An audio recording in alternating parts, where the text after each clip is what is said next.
You can learn a lot about someone in authority by watching what they do when every eye is inconveniently trained on them. Herod shows us one way, and Jesus shows us another. And the difference between them comes down to one word: compassion. More to say on that on today's Midweek Meditation. Hi there, I'm Pastor Matt Doebler, pastor of Trinity Evangelical Lutheran Church in Norfolk, Virginia. If you ever get stationed in Norfolk because you're part of our military, or if you just happen to be vacationing up here near the coast, we would love to see you one Sunday, visit us in our service. You can find out more about our congregation by going to our website, tlcnorfolk.com. Now, when Jesus had heard this, so begins our gospel reading this Sunday from Matthew 14. John the Baptist was dead. He had heard that John was dead because a politician named Herod wanted to throw a banquet and impress his guests. And so Herod invites all the A-listers he can think of to come to his palace, and he feeds them with lavish food and well-aged wine that had been, no doubt, purchased with money from the royal treasury, tax money, in other words. But not only did this glory seeker of a king want to impress his guests with food and drink, but he wanted to entertain them as well. And so he brings out a young lady who also happens to be his stepdaughter, so that she can dance before these greedy and half-drunk men and display herself in such a way that she becomes an object of their sinful desires. And then this king, half-drunk himself, makes a foolish vow to this girl that he's just exploited for his own depraved purposes. And so after her dance is over, he claps approvingly, and just in case anyone in the room had any doubt that he's a rich and glorious king, Herod says to his daughter, "Ask me for anything. Ask me for anything, and it's yours." But this royal user is about to be used royally, because this girl, who has been prompted by her mom, asked Herod that the head of John the Baptist be brought to her this instant, not still attached to his body, of course, but served up on a silver platter, just like one of the many fancy delicacies that Herod had already rolled out for his guests. And so, as soon as he heard her request, Herod immediately knew that he was trapped. See, John was a prophet, and everyone knew it. Everyone accepted it. He taught the people the word of God. And sure, John had not exactly been complimentary about Herod, especially about that matter of him taking his own brother's wife. And because of John's refusal to just be silent about the matter, and also so that he could try to keep the peace within his own household, Herod had locked John up in a dungeon. But Herod, even though he was 3 sheets to the wind by now, even then knew that John did not deserve to die.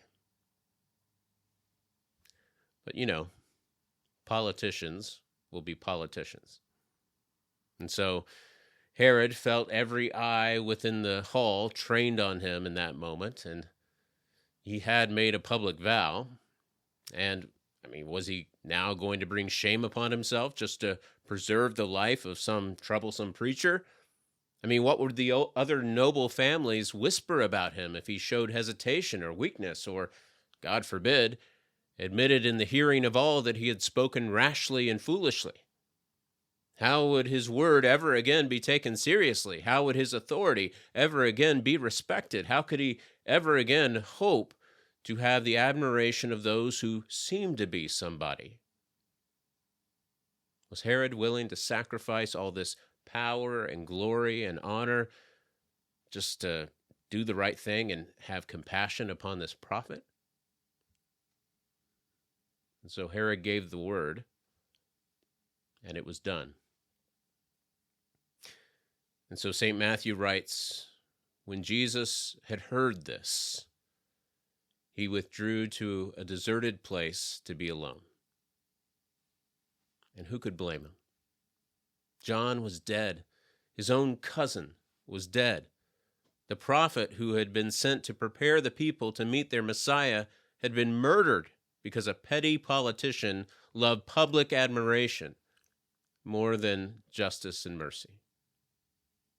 And so Jesus just wants to have a little time alone, but he can't, because the crowds, they follow him and they find him and they surround him.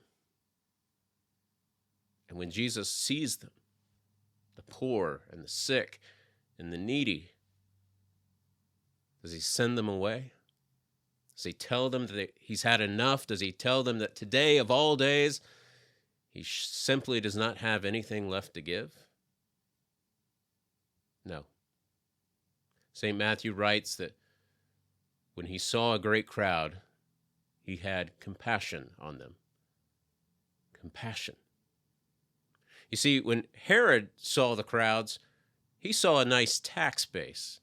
He saw people who were powerless and who could be exploited and used for his own purposes, just like he exploited and used everyone else around him, including his own family.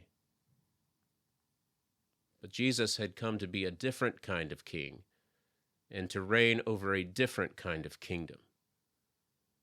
So when Jesus is standing there surrounded by this crowd with every eye inconveniently trained on him, he isn't thinking to himself about what response will serve him the best. He didn't come to be served. He came to serve and to have compassion. And so, before this day is over, Jesus' compassion will bring healing to those who are sick, and his compassion will provide food for those who are hungry, and his compassion will serve as a charge to those who are called by and sent out in his name. Well, there's more, of course, to see in this text about the compassion that Jesus gives and that he calls upon us to give. And I really look forward to diving into it with you when I see you this Sunday in divine service. Until then, the Lord be with you.